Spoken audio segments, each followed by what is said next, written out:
Okay, so taking a look here at section 4.4, part 3. What we're going to be looking at is called the remainder theorem. So if a polynomial f of x is divided by x minus k, whatever that remainder is, that's telling us f of k. And I'll explain that more later. But what this is saying is that if I'm going to divide some function by x minus 1, whatever that remainder is, that's the answer if I would have plugged 1 into the function. Okay? The next thing is the factor theorem.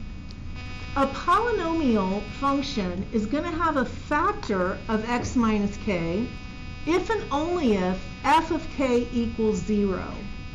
So if I do synthetic division and I get a remainder of 0, that means that I do have a factor of x minus k. All right, let's look at what we're talking about here.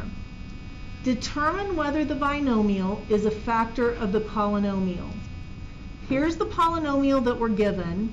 Here is the binomial. I want to know whether this is a factor of that. So what is this saying then? What do I have to do? Use what? Not substitution, but what did we do in the warm-ups? Synthetic division. So what is my k value here? What would make this equal 0? 2. So I'm going to use synthetic division with 2. Tell me the coefficients I'm going to use. How are they going to go?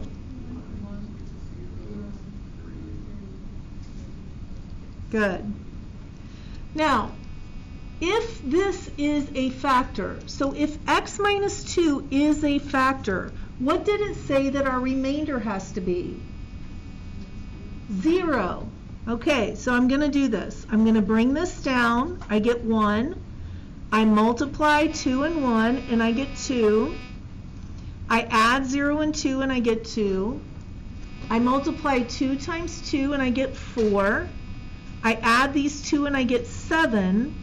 I multiply 2 times 7, and I get 14. I add these 2, and I get 8. So is this a factor of that? No, this is not. No. In fact, one thing that I do know is that g of, what did I use here? G of 2 is actually equal to what? 8. So if I were to plug 2 into this function, I should get 8. 2 cubed is 8, plus 3 times 2 is 6, minus 6. 14 minus 6 is 8. So see, that's what that's telling me. I have to have a remainder of 0 in order for it to be a factor.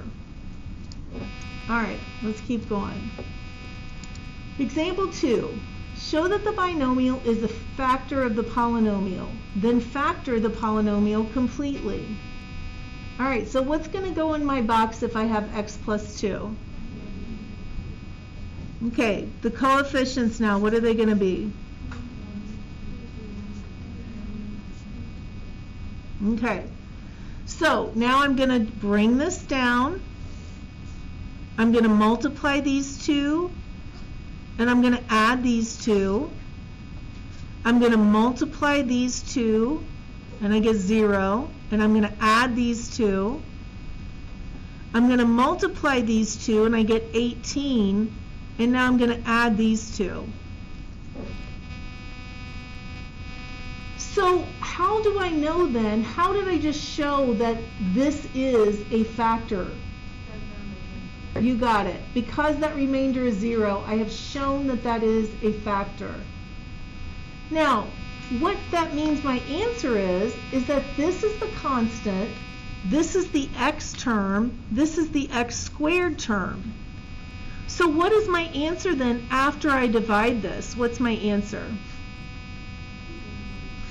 X squared, 0x, and then minus 9. That's my answer after I divide this. Can this factor? How?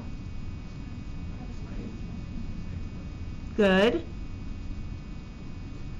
Are these the only two factors of this polynomial?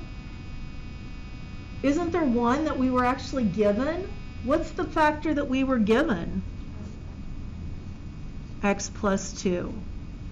So what I would say then is all of this is equal to S of X.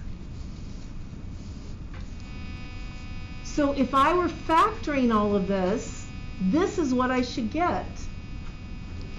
Guys, would you know how to factor this? What would we use to factor this? Grouping. I would group these two and these two. I'd factor out an x squared, I'm left with x plus 2. I'd factor out a negative 9, I'm left with x plus 2.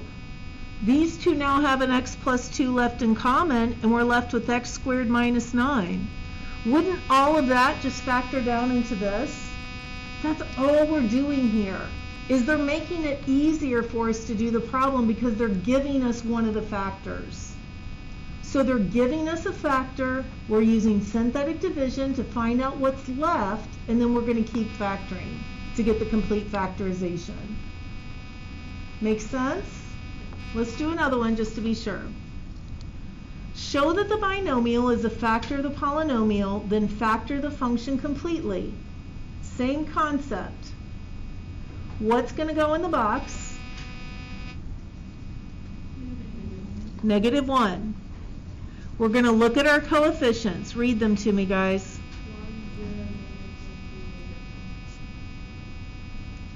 All right, so we bring this down.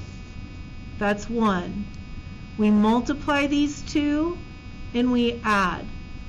We multiply these two, and we add. We multiply these two, and we add. Did I prove that this is a factor of the function? Yeah, because I got a remainder of 0. Now, what does that mean I have left if I've got these things left? Can somebody read to me what I would have left then? X squared minus x minus 1. Good. This is the constant, this is the x, this is the x squared. We should now be able to factor this further. X and x. Are there numbers that multiply to be 12 and subtract to be 1? What are they? 3 and 4. How do we want the signs to go? Negative 4 and positive 3. Now we're going to write the complete factorization. I need to end up with x to the third. Here's what people tell me. Okay, my factorization then is x plus 3 times x minus 4. If I multiply these two back together, am I going to get all of this right here? No. What else do I have to have in there? The x plus 1. See, look, now I have x times x times x, so I would end up with x cubed like I need. So make sure you put back in that 1 that was given to you. This is what we're trying to do. Get this completely factored. I don't think any of you in here could factor this, because there is no way to factor this. We can't use grouping. We can't use any other ways. There is a way actually, but you know, based on the things that we know right now with the difference of squares and cubes and all that, we wouldn't be able to do it. All right. So on this one, we could actually look first and see if we could use grouping. I don't think grouping's going to work though, is it? Can you guys, I mean, this would have a GCF, and this would have a GCF, but we're not going to get the same thing left inside, are we? So we have to do this new method we've learned. Okay, guys, what goes in the box? What are the coefficients? Okay, on your own now, do the synthetic division.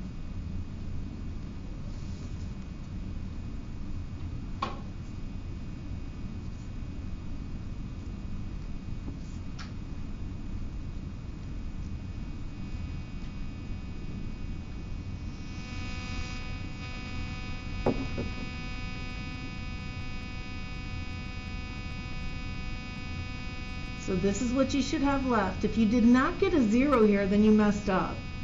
because this is the only way we know for sure that this is a factor.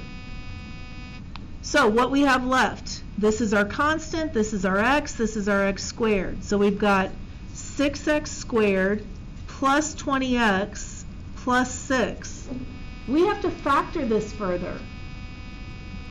What should I do first? Look for a what? What is it? 2. And I'm going to be left with 3x squared plus 10x plus 3. Are there numbers that multiply to be 9 and add to be 10? Yeah. So this can be factored further. Set up your double parentheses. What are we going to put here and here? 3x and x. What numbers multiply to be 3? 3 and 1. Should I put 3 here with this 3? I've told you guys that. Yeah, we can't have the 3's in the same place. So the 3's going to have to go here, 1 here. What are the signs going to need to be for us to get a positive 3 and a positive 10?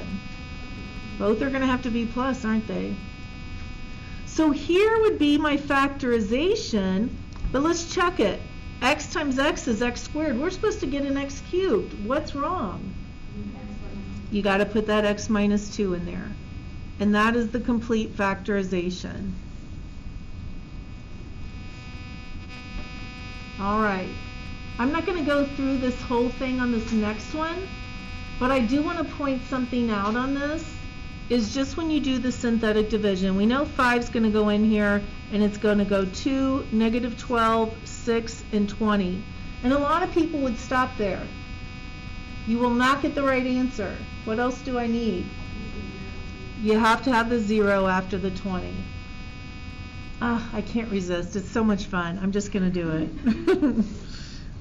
I'm going to do it quickly. You're with me, aren't you? Okay.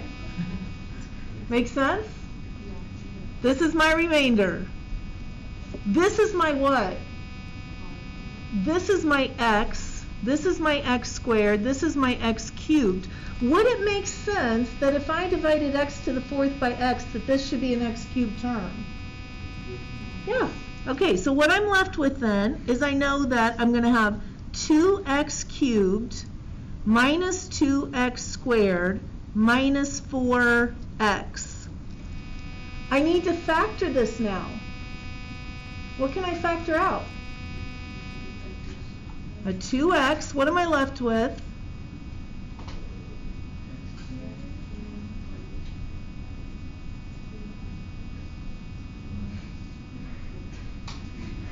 What is it? Lots of mumbling out there. What is it, guys? 2.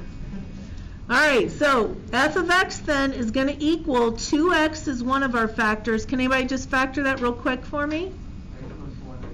Thank you. What's our other factor? Because this is only to the 3rd power, and we're supposed to be... Right. You guys got it. Now, when you go to do your big ideas, you can see you're going to need some paper out. You know, even if you're quick with this synthetic, you still have to have it out. All right, we're going to look at one real-life application, and then we will be finished.